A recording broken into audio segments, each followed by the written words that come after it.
والصلاة والسلام على عباده الذين اصطفى أما بعد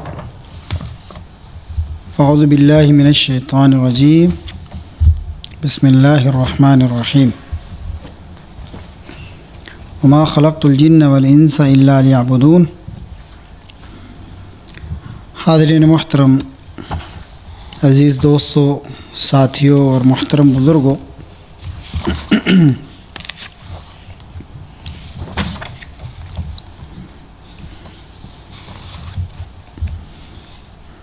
جیسا کہ آپ احباب جانتے ہیں کہ آج جمعرات کے دن ہمارا جو درس کا موضوع ہوتا ہے اصول حدیث کے حوالے سے، اصول حدیث میں اپنے موضوع کو شروع کرنے سے قبل چند چیزیں آج آپ کے سامنے رکھنی ہیں جو کہ حدیث سے ہی متعلق ہیں۔ مثلاً وہ صحابہ کرام کہ جنہوں نے سب سے زیادہ حدیث کو روایت کیا، یعنی حدیث سے متعلقہ چیزیں بھی ہمیں معلوم ہونی چاہیے۔ یہ حدیث کا جو علم ہے یہ ہم تک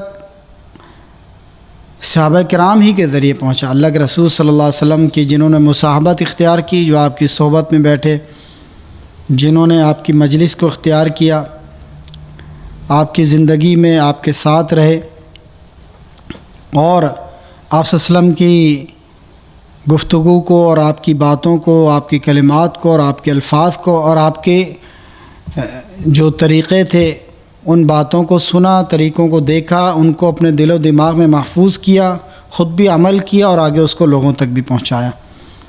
تو صحیح معنوں میں حدیث جو امت تک پہنچی ہے وہ صحابہ کرام کے ذریعے پہنچی۔ پھر ان صحابہ کرام میں بعض ایسے صحابہ تھے رضوان اللہ علیہم اجمعین جو بہت زیادہ علم کی تڑپ رکھنے والے، علم کی تلاش کرنے والے، علم کا ذوق رکھنے والے، اور جو شخص جتنا زیادہ کوشش کرتا ہے، جتنا زیادہ محبت کرتا ہے، جتنا زیادہ جد و جہد کرتا ہے کسی بھی چیز میں، وہ اس میں رسوخ پا لیتا ہے، اس کو حاصل کر لیتا ہے، اس میں وہ شخص جو ہے وہ آپ کہہ لیں کہ تخصص حاصل کر لیتا ہے۔ آپ جانتے ہیں کہ سب سے معروف حدیث کو جمع کرنے کے حوالے سے اور حدیث کو بیان کرنے کے حوالے سے جس صحابی کا نام لیا جاتا ہے وہ کلام بھائی کیا نام ہے اس صحابی کا؟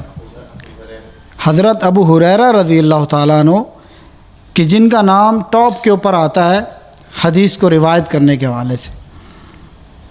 اور میں نے حضرت ابو ہریرہ رضی اللہ تعالیٰ عنہ کی حوالے سے چند باتیں شروع کے درسوں میں بیان کی تھی کہ وہ اتنے زیادہ حدیث کے مشتاق ہوتے تھے اور حدیث کو جمع کرنے کے لیے اور آپ صلی اللہ علیہ وسلم کے زبان مبارک سے نکلے ہوئے الفاظ کو اکٹھا کرنے کے لیے کہ لوگ کاروبار پہ جاتے، لوگ روزگار پہ جاتے، لوگ معاش کے لیے نکلتے، لوگ محنت مزدوری کے لیے نکلتے، اور یہ اللہ کے رسول صلی اللہ علیہ وسلم کی مجلس میں اور آپ صلی اللہ علیہ وسلم کے گھر کے پاس اور اس صفہ کی درسگاہ کے اندر، مسجد نبوی میں، حرم نبوی میں، اور آپ صلی اللہ علیہ وسلم کے انتظار میں ہر وقت اس شوق میں اور اس تڑپ میں اور اس طلب میں رہتے تھے کہ کب آپ صلی اللہ علیہ وسلم کوئی الفاظ، کوئی کلمات، کوئی جملہ فرمائیں اور میں اس کو اخذ کر لوں، میں اس کو لے لوں، میں اس کو یاد کر لوں۔ اور یہ تڑپ ایسی تھی، یہ شوق ایسا تھا۔ حالانکہ حضرت ابو ہریرہ رضی اللہ تعالیٰ عنہ ابتدائے اسلام کے لوگوں میں سے نہیں ہیں، یعنی یہ ان لوگوں میں شامل نہیں ہیں جنہوں نے بالکل اس ابتدائے اسلام میں اسلام قبول کیا، یعنی اولین صحابہ کرام میں ان کا شمار نہیں ہے، یہ بعد میں انہوں نے اسلام قبول کیا ہے۔ یعنی آپ صلی اللہ علیہ وسلم کی جو مدنی زندگی ہے اس میں یہ جو ہے اسلام قبول کرنے والے ہیں اور غالباً انصاری صحابی ہیں، لیکن اس کے باوجود یعنی اللہ نے جو ذوق ان کے دل میں پیدا کیا، جو شوق پیدا کیا، اس کی بنیاد پر یہ اعزاز اللہ تعالیٰ نے ان کو دیا کہ سب سے بڑے راوی حدیث کہلائے۔ جو آپ صلی اللہ علیہ وسلم کی سب سے زیادہ حدیثیں جس صحابی سے مروی ہیں، جس صحابی نے روایت کی ہیں، وہ حضرت ابو ہریرہ رضی اللہ تعالیٰ عنہ۔ اور میں نے شاید بیان کیا یا آپ نے سنا ہوگا کہ اپنے اس شوق کی بدولت بعض اوقات وہ اتنے تنگ دستی کے حالات سے گزرتے کہ کئی وقت کے فاقے ان کو برداشت کرنے پڑتے. ظاہر ہے کہ جب انہوں نے دنیا کو ترک کر دیا، دنیا کو چھوڑ دیا، دنیا کی جو جمع کرنے کی جو کوشش تھی اس کو چھوڑ دیا، اور ان کی تمام کوششیں اور کاوشیں اس چیز میں لگ گئیں کہ کس طریقے سے میں پیارے پیغمبر علیہ الصلوۃ والسلام کے زبان مبارک سے نکلے ہوئے ان حدیث کے پھولوں کو، اس گلدستے کو، ان موتیوں کو میں کس طریقے سے اپنے دامن میں جمع کر لوں اور ذخیرہ کر لوں. تو دنیا سے جب بالکل بیگانہ ہو گئے تو پھر ان کے اوپر مشکلات بھی آئیں، اس لیے کہ وہ ابتدائے اسلام تھا، اسلام کی غربت کا دور تھا، اسلام کی جد و جہد کا دور تھا. ابھی اسلام غالب نہیں آیا، اسلام ابھی اتنا پھیلا نہیں، ابھی اسلام کو وہ فتوحات اور وہ غنیمتیں حاصل نہیں ہوئی تھی. تو مسلمانوں کی اسرت کا وہ دور تھا.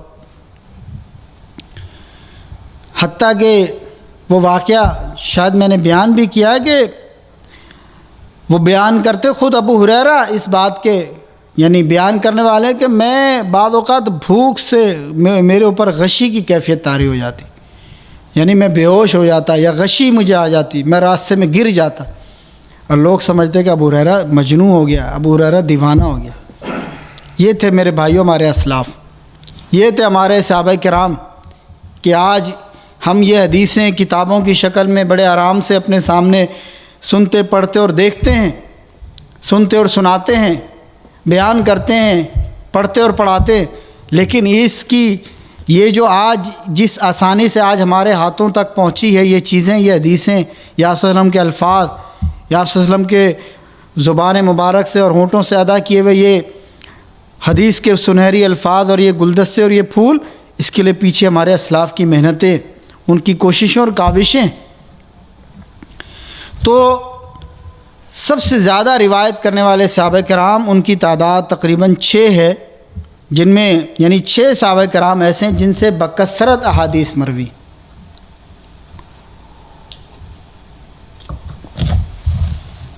جن میں سب سے پہلے ٹاپ پہ حضرت ابو ہریرہ رضی اللہ تعالیٰ عنہ کہ 5374 احادیث جس صحابی سے مروی ہیں وہ حضرت ابو ہریرہ رضی اللہ تعالیٰ عنہ 5374 احادیث اکیلے اس صحابی سے روایت کردہ ہیں. اور اس کے بعد دوسرے نمبر پہ حضرت عبداللہ بن عمر رضی اللہ تعالیٰ عنہ ہیں، جو حضرت عمر رضی اللہ تعالیٰ عنہ کے صاحبزادے ہیں. ان سے 2630 احادیث مروی ہیں، 2630 2630 احادیث مروی ہیں. دوسرے نمبر پہ ہیں حضرت عبداللہ بن عمر رضی اللہ تعالیٰ عنہ. اور تیسرے نمبر پہ جو صحابی ہیں سب سے زیادہ احادیث روایت کرنے میں وہ حضرت انس بن مالک رضی اللہ تعالیٰ عنہ ہیں. یہ صحابی وہ ہیں جن کے بارے میں بتاتا چلوں کہ یہ اللہ کے رسول صلی اللہ علیہ وسلم کے خادم بھی تھے، خادم رسول بھی تھے. بچپن میں ان کی والدہ سلیم جو تھیں وہ ان کو اللہ کے رسول صلی اللہ علیہ وسلم کی خدمت میں پیش کر گئی تھی اور فرمایا تھا کہ یہ آپ کی خدمت میں حاضر ہے، آپ کی خدمت کے لیے وقف ہے، اس کو اللہ کے راستے میں نے وقف کر دیا، یہ آپ کی خدمت کرے گا. چھوٹے تھے، بچے تھے، 10 سال کے تھے، اور آپ صلی اللہ علیہ وسلم کی خدمت میں 10 سال رہے. اور بیان کرتے ہیں کہ میں نے اللہ کے رسول کی صحبت میں، معیت میں آپ صلی اللہ علیہ وسلم کے ساتھ 10 سال گزارے. چھوٹا تھا، میں بچہ تھا. بعض اوقات میں آپ صلی اللہ علیہ وسلم مجھے کوئی کام کہتے اور میں باہر نکلتا اور بھول جاتا، اور میں بچوں کے ساتھ کھیل کود میں لگ جاتا جو باہر کھیل رہے ہوتے بچے. اور آپ صلی اللہ علیہ وسلم آتے اور میرے پیچھے چپکے سے کھڑے ہو جاتے، اور کبھی مجھے ڈانٹا نہیں، کبھی سختی نہیں کی، کبھی مارا پیٹا نہیں. کہتے ہیں کہ 10 سالہ زندگی میں کبھی آپ صلی اللہ علیہ وسلم نے مجھ سے یہ نہیں کہا یہ کام تم نے کیوں نہیں کیا، یہ کام میں نے کہا تھا نہیں کیا، یہ کام کس لیے کیا، فلاں کام کیوں نہیں کیا، یا فلاں کام جو ہے وہ کیوں کیا. کبھی آپ صلی اللہ علیہ وسلم نے 10 سال میں مجھے اف تک نہ کہا. بڑی بات ہے، خادم رسول ہیں اور 10 سال میں کبھی آپ صلی اللہ علیہ وسلم نے انہیں اف تک نہ کہا. یہ ایک بچے کے ساتھ اور اپنے خادم کے ساتھ جو آپ صلی اللہ علیہ وسلم کا سلوک، جو محبت، جو شفقت، جو رویہ. تو اللہ کے رسول کی یعنی بچوں کے ساتھ بھی اور اپنے خدام کے ساتھ بھی جو تعلق اور جو سلوک تھا یہ آج ہمارے لیے مشعل راہ ہے. تو یہ انس بن مالک 10 سال آپ صلی اللہ علیہ وسلم کی صحبت میں اور خدمت میں گزارے ہیں. تیسرے نمبر پر ہیں جو صحابی جنہوں نے سب سے زیادہ احادیث روایت کی ہیں. ان کی روایت کردہ احادیث کی تعداد 2286 ہے. 2286 2286 روایات ہیں جو حضرت انس بن مالک رضی اللہ تعالیٰ عنہ نے آپ وسلم سے روایت کی.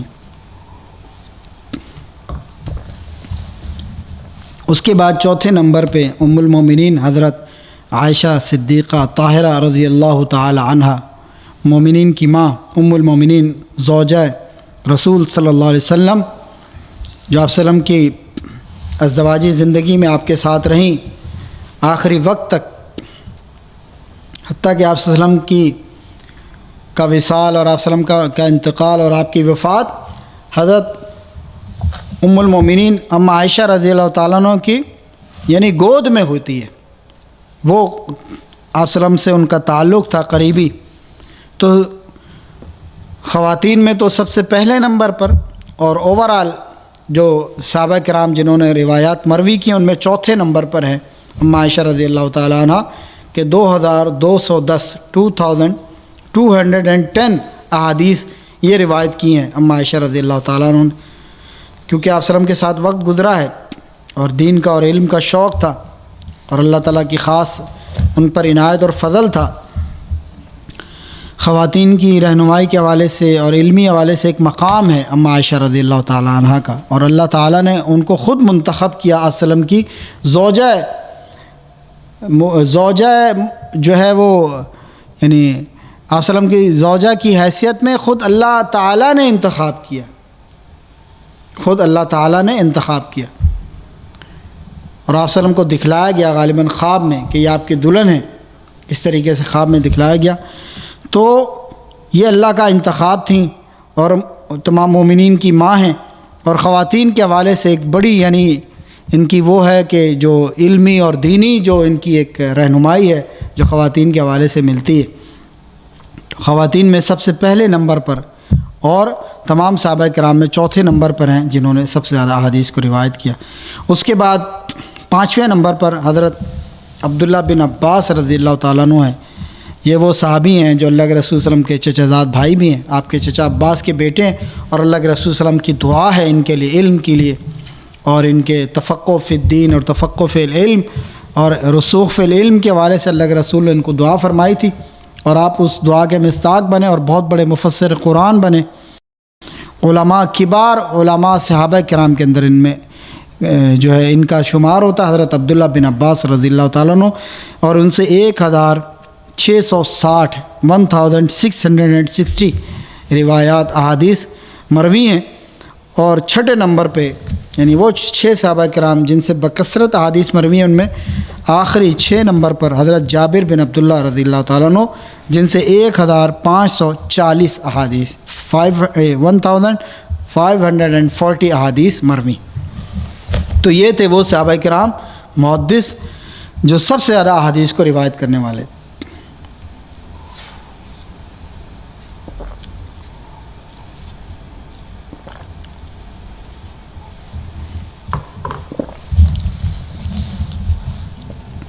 اس کے بعد وہ صحابہ کرام جو سب سے زیادہ فتویٰ دینے والے تھے، یعنی ان کا تفقہ اور رسوخ جو دین کے اندر علم کے اندر تھا اس بنیاد پر وہ فتویٰ دیا کرتے تھے. کوئی مسئلہ آ گیا، کسی نے کوئی مسئلہ پوچھ لیا تو اس کے اوپر فتویٰ دینا، اس مسئلے کا فیصلہ کرنا.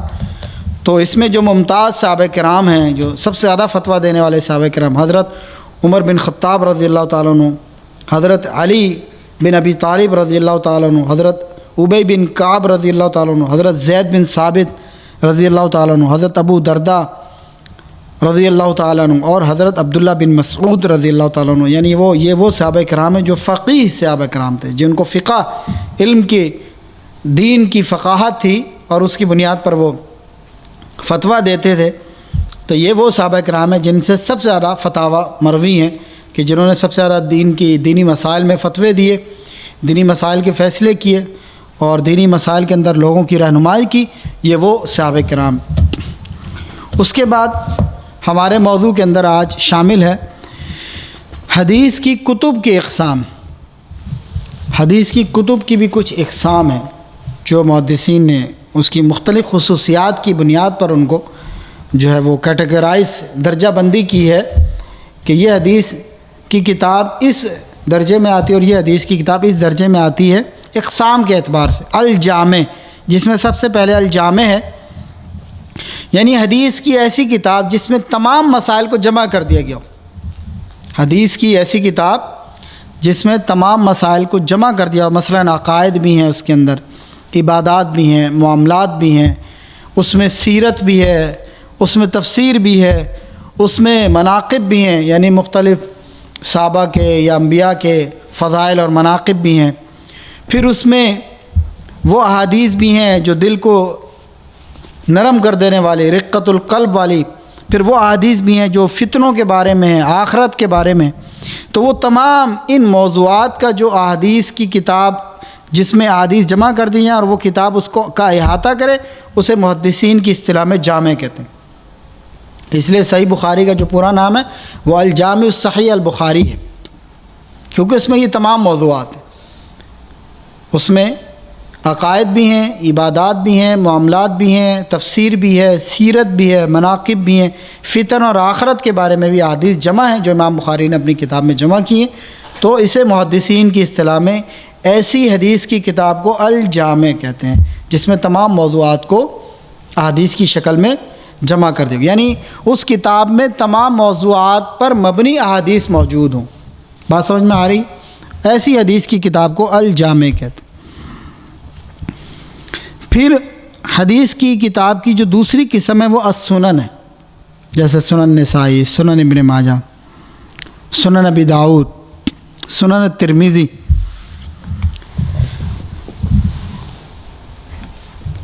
بلکہ ترمذی تو جامع ترمذی ہے، سنن ابی داؤد، سنن نسائی، سنن ابن ماجہ۔ حدیث کی وہ کتاب جو فقہی ابواب کے انداز میں لکھی گئی ہو، جیسے کتاب الطہارہ، سب سے پہلے کتاب الطہارہ طہارت کے موضوع کو لے کر آئے اور اس میں جو روایات ہیں، جو حدیث ہیں، ان کو بیان کیا۔ پھر اس کے بعد کتاب الصلاۃ، پھر کتاب الزکوٰۃ۔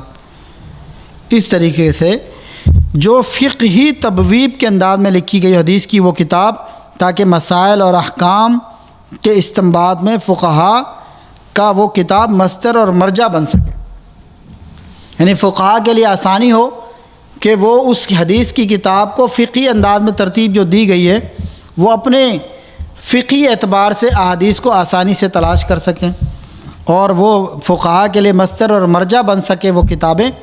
تو وہ کتاب سنن کہلاتی ہیں جو فقہی انداز میں، فقہی ابواب کی ترتیب میں لکھی گئی ہیں۔ جیسے میں نے آپ کے سامنے بیان کیا کہ کتاب الطہارہ ہے، جیسے کتاب الصلاۃ ہے، یہ ہم جو کتاب پڑھتے ہیں یہ بھی ایک طرح سے جو عمدۃ الاحکام ہے، ایک طرح سے فقہی ابواب اور ترتیب پہ لکھی گئی۔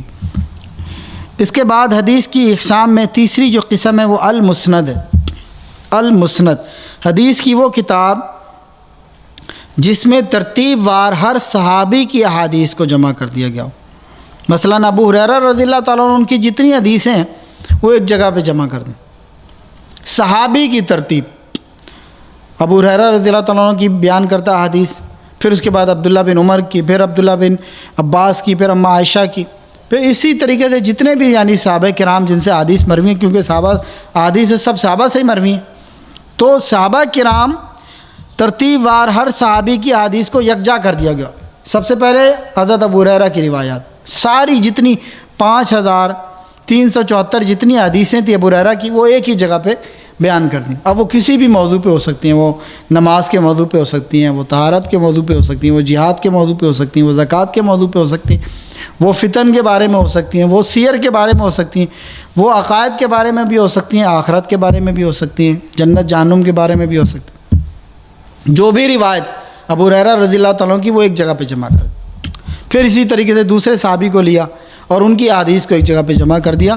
ایسی کتاب جو ہے حدیث کی وہ کتاب جس میں ترتیب وار ہر صحابی کی احادیث کو جمع کر دیا گو، اسے محدثین کے اصطلاح میں المسند یا مسند کہا جاتا ہے۔ جیسے مسند امام احمد، مسند احمد آپ نے نام سنا ہوگا، امام احمد بن حنبل رحمۃ اللہ علیہ کی جو کتاب ہے حدیث کی، اس کو مسند احمد کہا جاتا ہے، اور تقریباً 40,000 اس میں احادیث ہیں۔ تو اس کو اسی طریقے سے صحابہ کی احادیث کی ترتیب کے اوپر اس کو جمع کیا گیا۔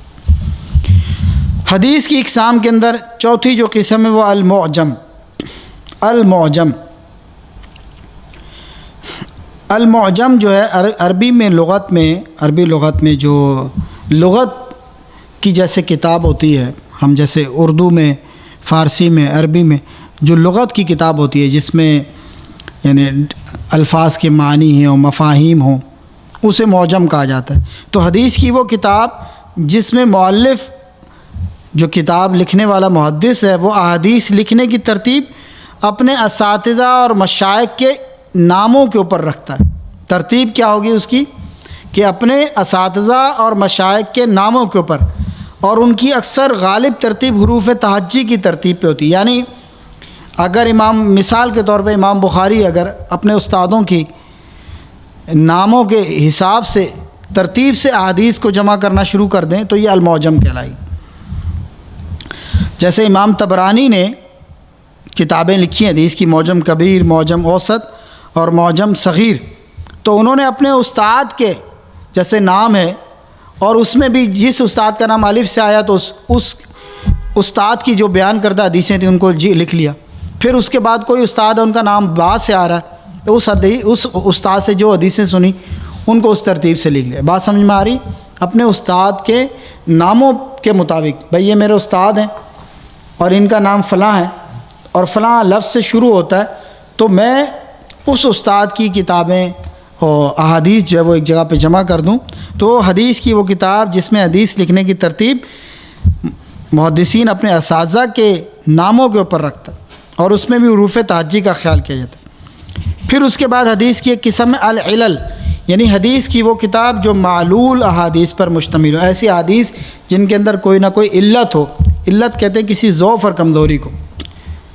تو بعض محدثین نے ایسی احادیث کو ایک جگہ پر جمع کر دیا جن حدیثوں میں کوئی نہ کوئی علت پائی گئی۔ علت یعنی کوئی ضعف، کوئی بیماری، کوئی کمزوری، کوئی خامی، تو بعض محدثین نے ایسی احادیث کو ایک جگہ پر جمع کر دیا۔ بھائی یہ احادیث وہ ہیں جو معلول حدیث ہیں، یعنی ہر وہ حدیث جس میں کوئی علت پائی گئی ان کو ایک جگہ پر جمع کر دیا تاکہ جو صحیح ترین حدیث ہیں ان میں اور ان میں ایک فرق ہو سکے۔ جیسے علامہ البانی نے موضوعات کے نام سے کتاب لکھی ہے، یعنی جتنی بھی موضوعات احادیث جمع پائی جاتی تو ان سب کو ایک کتاب میں جمع کر دیا اور اس کا نام رکھ دیا الموضوعات۔ تو اس میں آسانی ہو گئی نا، اب حدیث کے ذخیرے میں تلاش کرو موضوع حدیث کون سی ہے، اس کے بجائے کیا کیا انہوں نے ایک کتاب ہی موضوعات کی جمع کر دی۔ موضوع حدیث وہ ہوتی جو من گڑت، جھوٹی اور گھڑی ہوئی ہے، جو لوگوں نے خود بنائی، لیکن ایسی حدیثیں موجود ہیں نا، معاشرے میں پھیلی ہوئی ہیں، کتابوں میں موجود ہیں، تو ان کو انہوں نے ایک جگہ پہ جمع کر دیا تاکہ ڈھونڈنے میں آسانی ہو، پتہ کرنے میں، تلاش کرنے میں۔ بھائی یہ تو کوئی حدیث سنی، پتہ چلا موضوع ہے، اس کو اس میں جا کے دیکھ لیا، ہاں بھائی یہ موضوع کنفرم ہو گیا کہ یہ حدیث موضوع ہے، یہ حدیث صحیح نہیں۔ یعنی کہیں اس سے احباب کے ذہنوں میں یہ نہ آئے کہ موضوع حدیثوں کو کیوں جمع کیا۔ بھائی موضوع حدیثوں کو اس لیے جمع کیا تاکہ صحیح میں اور ضعیف میں، صحیح میں اور غلط میں، حق اور باطل میں فرق پیدا ہو سکے۔ یہ بات سمجھ میں آ رہی؟ یہ محنت بھی انہوں نے لوگوں کی خدمت کے لیے کی اور عامت الناس کے لیے کی۔ محدثین کو تو پتہ چل جاتا ہے، لیکن عام آدمی کو کیسے پتہ چلے گا یہ حدیث موضوع ہے؟ کوئی حدیث آئی ہم نے کہہ دیا موضوع ہے، بھائی کیسے پتہ چلے گا؟ موضوعات میں جا کے دیکھ لو، اس میں موجود ہے یہ حدیث موضوعات۔ بات سمجھ میں آ گئی؟ اس کے بعد حدیث کی کتاب کی ایک قسم ہے جس کو کہتے ہیں الجز۔ الجز ویسے تو جز عربی زبان کا لفظ ہے جس کا معنی حصہ، جز، اور ہم قرآن کے بھی عربی میں یہاں ہم سپارے کہتے ہیں یا جز کہتے ہیں۔ جانتے ہیں نا آپ لوگ جو یہاں سعودی عرب میں رہتے ہیں، عربی سمجھتے ہیں، جانتے ہیں کہ یہاں قرآن کے سپاروں کو اجزاء یا جز کہا جاتا ہے۔ جز ایک، زیادہ ہوں تو اجزاء۔ بھائی کتنے جز یاد کر لے یا کتنے اجزاء یاد کر لے؟ میں نے 10 جز یاد کر لیں قرآن کے، یعنی 10 سپارے یاد کر لیں۔ ہم اپنی زبان میں سپارے کہتے ہیں، یہاں جز کہا جاتا ہے، اور جز کا جو لفظی معنی ہے وہ ہے حصہ، ٹکڑا۔ تو حدیث کی وہ کتاب جس میں ایک موضوع سے متعلق تمام احادیث کو جمع کر دیا جائے، جیسے کہ امام بخاری رحمۃ اللہ علیہ نے جز رفع الیدین فی الصلاۃ، نماز میں رفع الیدین کرنے کی جتنی احادیث تھیں انہوں نے ایک اس کے لیے الگ سے کتاب لکھی جس کا نام رکھا الجز رفع الیدین فی الصلاۃ. رفع الیدین کی جتنی حدیثیں تھیں وہ انہوں نے اس اپنی ایک کتاب الجز میں جمع کر دی. یہ صحیح بخاری سے الگ ایک کتاب ہے, صحیح بخاری سے الگ ایک کتاب ہے اور مختصر رسالہ ہے, کیونکہ اس میں چند حدیثیں جو رفع الیدین کے حوالے سے جتنی حدیثیں ملتی تھیں تو وہ انہوں نے اس کتاب میں جمع کر دی. اس کا نام رکھ دیا الجز رفع الیدین فی الصلاۃ.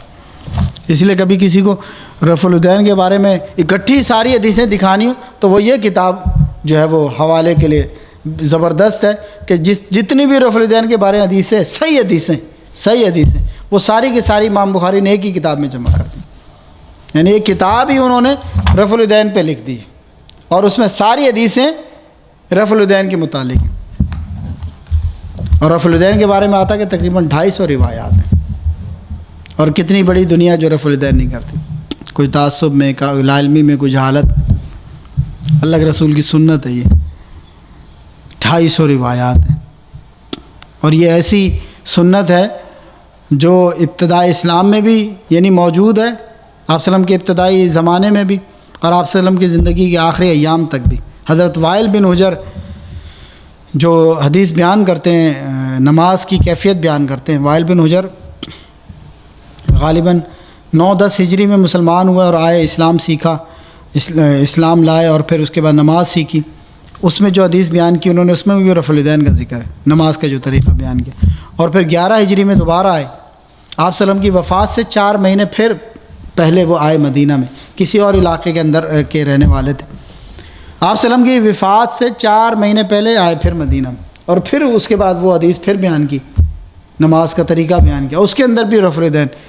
تو بعد ہمارے احباب کہتے ہیں, یار دوست کہتے ہیں کہ پہلی بات تو مانتے نہیں, کہتے ہیں کہ جی یہ تو بت رکھے تھے اس لیے کرتے تھے, پھر کہتے ہیں کہ یہ تو منسوخ ہو گیا تھا, پہلے کرتے تھے ابتدائے اسلام میں اور بعد میں منسوخ ہو گیا تھا.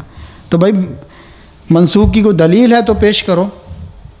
ہم تو آپ کو 4 مہینے پہلے تک کی بھی دلیل دے رہے ہیں کہ اللہ کے رسول صلی اللہ علیہ وسلم کی زندگی میں آپ کی وفات سے 4 مہینے پہلے وائل بن حجر آئیں اور وہ حدیث جو بیان کر رہے ہیں اس میں بھی رفع الیدین کا ذکر. تو انسان نہ کرے مسلکی تعصب میں اور عداوت میں, مسلکی عداوت میں. اللہ کے بندوں کس سے عداوت ہے, کس سے بغض ہے؟ حدیث اللہ کے رسول کی حدیث ہے اور اللہ کے رسول کی سنت سے عداوت ہے. اپنے امام کی اور علماء کی اور اپنے مسلک کی اور اپنے فقہ کی بات کو جو ہے وہ ثابت کرنے کے لیے اور اس کو بادلیل بنانے کے لیے کسی طریقے سے بھی کوئی حربہ اختیار کرنا پڑے, کس سے مقابلہ؟ اللہ کے رسول کی حدیث سے مقابلہ, اللہ کے رسول کی سنت سے مقابلہ. سنتوں سے تو محبت کرنی چاہیے, حدیثوں سے تو محبت کرنی چاہیے. ان کو تو اپنے دل و دماغ میں اور اپنے جسم پر لاگو کرنا چاہیے, نہ کہ اپنے خاص دائرے میں رہ کر حدیث کی مخالفت کی جانی چاہیے. فَلْيَحْذَرِ الَّذِينَ يُخَالِفُونَ عَنْ أَمْرِهِ أَن تُصِيبَهُمْ فِتْنَةٌ أَوْ يُصِيبَهُمْ عَذَابٌ أَلِيمٌ. ڈر جانا چاہیے ان لوگوں کو جو اللہ اور اس کے رسول کی مخالفت کرتے ہیں کہ کسی فتنے میں, کسی آزمائش میں نہ پڑ جائیں. اللہ تعالی ہمیں حدیثوں کی اور سنت کی اللہ تعالیٰ محبت ہمیں عطا فرمائے. اللہ تعالیٰ ہمیں حدیثوں پر اور سنتوں پر عمل کرنے کی توفیق عطا فرمائے. ہماری زندگی گزرے تو حدیث پر اور سنت پر عمل کرتے ہوئے, اور ہماری موت آئے اس عالم میں کہ ہم حدیث سے اور سنت سے محبت کرتے اور اس پر عمل کرتے ہوئے ہماری موت آئے اس عالم میں. تو یہ تھا الجز. امام بخاری نے الگ ایک رسالہ رفع الیدین پر لکھا ہے جو الجز رفع الیدین کے نام سے, اور اس میں تمام احادیث رفع الیدین کی جمع کر دی. اس کے بعد آخری جو قسم ہے حدیث کی کتابوں کی وہ ہے تجرید. تجرید کہتے ہیں کہ ایسی حدیث کی کتاب جس میں غیر مکرر احادیث کو جمع کیا جائے اور مکرر کو صرف ایک بار لکھا جائے, جیسے تجرید بخاری. یعنی احادیث کی جو کتابیں ہیں ان میں بعض احادیث دوبارہ بھی آئی ہیں, وہ موقع محل کی مناسبت سے. یعنی ایک ہی حدیث ہے وہ کسی باب میں آئی ہے اس موضوع کی مناسبت سے, اور پھر محدث جو ہیں وہ صاحب کتاب اس کو پھر کسی اور باب میں دوبارہ لے کر آئیں اس موضوع کی مناسبت سے. بات سمجھ میں آ رہی؟ تو تجرید ایسی کتاب کو کہتے ہیں جس میں غیر مکرر, یعنی اس میں کوئی حدیث ایسی نہیں ہوگی جو دوبارہ ریپیٹ ہوئی ہو. یعنی وہ ایک ہی دفعہ اس میں اس کو تحریر کیا، اس کو ذکر کیا، اس کو لے کر آئے. اور کوئی حدیث اگر یعنی حدیثیں بھی ایسی ہیں، پہلی بات تو ایسی حدیثیں ہیں جو ایک ہی دفعہ بیان ہوئی ہیں، اور اگر کوئی ایسی حدیث لے کر آئے جو دیگر کتابوں میں بار بار بیان ہوئی ہے تو وہاں پہ وہ ایک ہی دفعہ ذکر کریں گے. یہ بات سمجھ میں آ گئی؟ یعنی غیر مکرر احادیث، اور مکرر کو بھی صرف ایک ہی بار اس میں لکھا جائے گا. یعنی وہ کتاب جس میں حدیث کو دوبارہ ریپیٹ نہ کیا جائے اس کتاب کو تجرید کہتے ہیں. یہ بھی حدیث کی ایک کتابوں کی قسم ہے. تو یہ چند احادیث کی کتابوں کی اقسام تھی جو آپ کے سامنے بیان کی ہیں. اس کے بعد کتب احادیث اور ان کے مؤلفین، جو دنیا میں معروف احادیث کی کتب ہیں اور ان کے کون کون مؤلف ہیں. چونکہ ہمارا حدیث کا موضوع ہے، اصول حدیث کا موضوع ہے، تو حدیث سے متعلقہ معلومات میں یہ بھی ایک اہم معلومات ہیں کہ ہمیں پتہ ہونا چاہیے کہ حدیث کی کون کون سی کتابیں دنیا میں معروف ہیں، متداول ہیں اہل اسلام کے نزدیک، اور ان کے مؤلف کون ہیں. سب سے پہلی تو کتاب الجامع الصحیح البخاری. الجامع الصحیح البخاری یعنی امام بخاری رحمۃ اللہ علیہ کے الجامع الصحیح، یہ سب سے پہلی کتاب اور سب سے ٹاپ پر، جو جیسا کہ پہلے بھی آپ کو بتایا کہ اصح الکتاب بعد کتاب اللہ الصحیح البخاری، کہ روئے زمین پر اللہ کی کتاب یعنی قرآن مجید کے بعد جو سب سے صحیح ترین کتاب ہے وہ کون سی ہے؟ وہ صحیح بخاری. اور ان کے جو مؤلف ہیں ابو عبداللہ محمد بن اسماعیل بن مغیرہ البخاری. ابو عبداللہ محمد بن اسماعیل بن المغیرہ البخاری، اور ان کی ولادت ہوئی ہے 194 ہجری میں اور وفات ہوئی ہے 256 ہجری میں. ہجری سال جیسا کہ آپ جانتے ہیں اللہ کے رسول کی ہجرت سے شروع ہوا، آپ صلی اللہ علیہ وسلم کا جو انتقال یا وفات ہوئی ہے 11 ہجری میں، اور امام بخاری 194 ہجری میں پیدا ہوا اور ان کی وفات ہوئی ہے امام بخاری کی 256 ہجری میں. اس کے بعد دوسری جو کتاب ہے، اور یہ درجہ بدرجہ انہوں نے الجامع الصحیح للمسلم، الجامع الصحیح للمسلم امام مسلم کی ہے، اور یہ امام مسلم امام بخاری کے شاگرد بھی. مسلم بن الحجاج نیشاپوری، امام بخاری بخارا میں پیدا ہوئے اور امام مسلم جو ہے نیشاپور. یہ علاقہ بھی یہ جو ایران اور افغانستان اور یہ جو آذربائیجان اور ترکمانستان اسی خطے کے اندر یہ علاقہ ہے، اور ماوراء النہر کے نام سے شاید پہلے جانا جاتا تھا. تو پہلے شاید یہ ایک ہی علاقہ تھا، اس کے مختلف قصبے اور شہر تھے. بہرحال تو مسلم بن حجاج یہ اس علاقے میں پیدا. اور مزے کی بات یہ ہے کہ یعنی اکثر جو محدثین ہیں یہ اسی خطے سے تعلق رکھتے ہیں، مختلف شہروں سے، لیکن اسی خطے سے. یعنی ایسا مردم خیز اور ایسا زرخیز اور ایسا اللہ تعالیٰ نے یعنی اس خطے کے اندر زرخیزی رکھی تھی اس زمانے کے اندر کہ محدثین کی جماعت کی اکثریت اسی علاقے میں پیدا ہوئی، ساتھ ساتھ قریہ بستی شہروں سے، لیکن اکثریت وہیں کی. اور یہ سارے کے سارے اجمی ہیں، ان میں عربی کوئی بھی نہیں. دیکھیں اللہ تعالیٰ جس سے چاہے دین کا کام لے لے اور جس سے چاہے خدمت اسلام کی اور دین کی لے لے. غیر عرب لوگ، غیر عرب کہ جن کی زبان بھی عربی نہیں، اور انہوں نے دین کی وہ خدمت کی کہ رہتی دنیا تک اس کی مثالیں دی جاتی. 204 ہجری میں پیدا ہوئے اور 261 ہجری میں ان کی وفات ہوئی امام مسلم کی. اس کے بعد تیسرے نمبر پر سنن ابی داؤد سیاستہ کے اندر، یعنی سیاستہ وہ 6 صحیح ترین کتابیں، میں تیسرے نمبر پہ سنن ابی داؤد. اور اس کے جو امام ہیں ابو داؤد سلیمان بن اشعث الازدی السجستانی، سجستان یہ بھی اسی طرف کا علاقہ ہے سجستان. پیدائش ان کی 202 ہجری میں اور وفات 275 ہجری میں. یعنی ان سب کا محدثین کا قریب قریب کا زمانہ ہے، تقریباً کوئی ہم اثر ہیں، کوئی شاگرد ہیں، کوئی استاد ہیں، اس طریقے سے. جامع ترمذی چوتھے نمبر پہ جامع ترمذی ہے. یہ سنن نہیں بلکہ جامع ترمذی ہے، پہلے میں نے سنن کہا تھا، یہ جامع ترمذی ہے. محمد بن عیسیٰ الترمذی، محمد بن عیسیٰ الترمذی، پیدائش 209 ہجری اور وفات 279 ہجری. ترمذ کا علاقہ، یہ بھی اسی طرف کا علاقہ ہے، ترمذ کا علاقہ. اور اس کے بعد سنن نسائی، اور اس کے جو مؤلف ہے احمد بن علی بن شعیب النسائی. نسا کا علاقہ بھی اسی طرف کا علاقہ ہے، ماوراء النہر کی طرف کا علاقہ ہے. پیدائش ان کی 214 ہجری اور وفات 303 ہجری میں ہوئی. اس کے بعد سنن ابن ماجہ اور ابو عبداللہ محمد بن یزید ابن ماجہ القزوینی، پیدائش 207 ہجری اور وفات 275 ہجری. یہ تو تھیں 6 کتابیں سیاستہ کی. لیکن حدیث کی مزید کچھ اور کتابیں جو معروف ہیں اور سیاستہ میں شامل نہیں، لیکن اس کا مطلب یہ نہیں ہے کہ وہ ساری کی ساری ضعیف ہیں، بلکہ وہ بھی حدیث کی صحیح کتابیں، کچھ حدیثیں ان میں ضعیف ہیں۔ تو سیاستہ کے اندر تو وہ 6 کتابیں داخل ہیں، لیکن حدیث کی کتابیں بھی ہیں اور ان کی بھی حدیثیں لی جاتی ہیں جو صحیح حدیث ہیں، جو ضعیف حدیث ہے اس کو چھوڑ دیا جاتا ہے۔ سنن دارقطنی، یہ بھی امام محدثین ہیں اور ان کی خدمات ہیں۔ امام علی دارقطنی، وفات 385 ہجری۔ اس کے بعد سنن بہقی، امام ابو بکر احمد البہقی، وفات 458 ہجری۔ موطا امام مالک، امام مالک کی یہ کتاب ہے موطا امام مالک۔ امام مالک جو یعنی ائمہ اربعہ جو مشہور ہیں، امام مالک، امام شافعی، امام احمد بن حنبل اور امام ابو حنیفہ، ان میں سے یعنی 2 اماموں کی جو کتابیں ہیں وہ احادیث کے ذخیرے میں شامل ہیں، مدارس میں شامل ہیں، نصاب میں شامل ہیں، پڑھائی جاتی ہیں، مدارس میں پڑھائی جاتی ہیں۔ موطا امام مالک، امام مالک بن انس، وفات ان کی 179 ہجری۔ اس کے بعد سنن دارمی ہے، ابو محمد عبداللہ بن عبد الرحمن الدارمی، 255 ہجری۔ اس کے بعد مسند احمد ہے جو کہ امام احمد بن حنبل رحمۃ اللہ علیہ کی کتاب ہے، امام ابو عبداللہ احمد بن حنبل، امام اہل السنہ، 248 ہجری میں ان کی وفات ہوئی۔ اس کے بعد مشکات المصابیح ہے، مشکات بہت مشہور کتاب ہے حدیث کی، مشکات کے نام سے، اور یہ کتاب مدارس میں بہت زیادہ پڑھائی جاتی ہے، اکثر مدارس میں۔ ولی الدین محمد بن عبداللہ الخطیب، وفات 516 ہجری۔ تو یہ تھا تعارف مختصر احادیث کی اقسام کا، احادیث کی کتب کا۔ تو وقت بھی ہو چلا ہے، انشاءاللہ ہم اپنے موضوع کو انشاءاللہ چلائیں گے۔ ساتھی پریشان نہ ہوں، ہمارا یہ مختصر سا رسالہ ہے اور ہمارے پاس ٹائم جو ہے وہ کافی ہے، یعنی رمضان تک ہمارے پاس وقت ہے۔ انشاءاللہ ہم نے رمضان تک اس کتاب کو چلانا ہے، یعنی 4 مہینے ہمارے پاس، جن میں سے 1 مہینہ گزر گیا، دوسرا یہ چل رہا، 2 مہینے اور ہیں، شعبان